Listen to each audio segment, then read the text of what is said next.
Today, I'm going to cover our PC roadmap and the base game updates players can look forward to over the rest of 2024. Let's begin with confirmed and announced post-launch content. To add more variety to the competitive and co-op landscape, the introduction of new maps on a regular basis to all game modes is planned. Further to this, work towards integration of community-made maps for auto-match has already begun.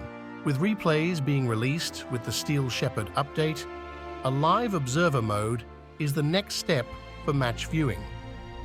To quote, "Just like replays, we know many of our players and community event organizers rely on observer mode. Our intent is to roll out a solid replay system first, and then we'll be able to finalize our observer mode based on the reception to the replay system and the feedback you share with us." New game modes are also on the post-launch radar. To quote, "We plan to build new, exciting and limited time modes over the coming months to add some spice to the traditional COH formula. We want to experiment with a ton of fun ideas to see what players like. Tank Royale? Last Stand? The options are endless." After the release of the Hammer and Shield expansion, further substantial DLC expansions are planned, which will feature both single-player and multiplayer content.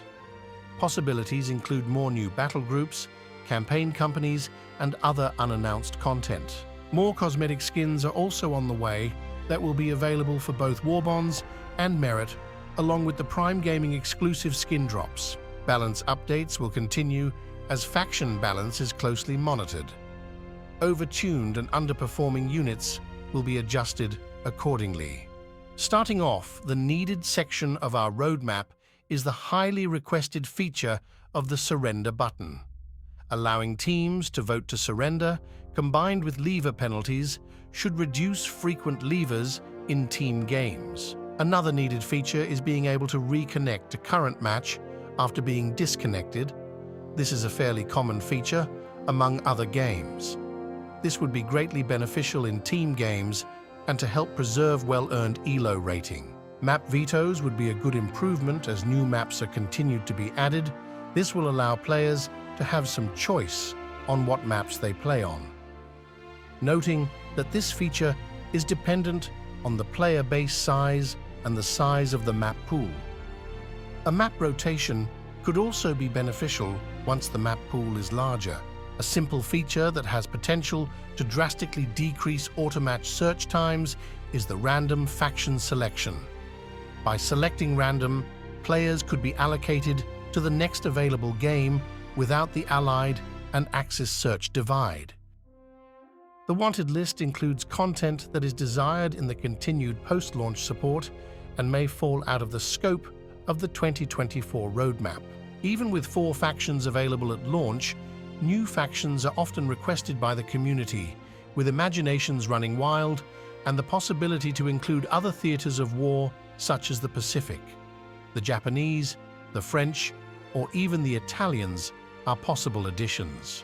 The popular co-op missions of StarCraft II could provide a template for CO3. Offering high levels of replayability, it would appeal to the significant single-player and comp stomp player base, and also offer another entry point for newer players. Player levels and customization have yet to be implemented completely despite being part of the pre-order bonuses. New profile pictures and taglines could be used as rewards for player progression through a level system, with XP earned through completing matches and/or challenges. Other wanted content include improved mod tools, new soundtracks and sound improvements, and Relic tournament support. That's all for the 2024 roadmap, looking at what has been confirmed, what is needed, and what is wanted in the continued support of CO3. Subscribe to TidaLtv for more Company of Heroes 3.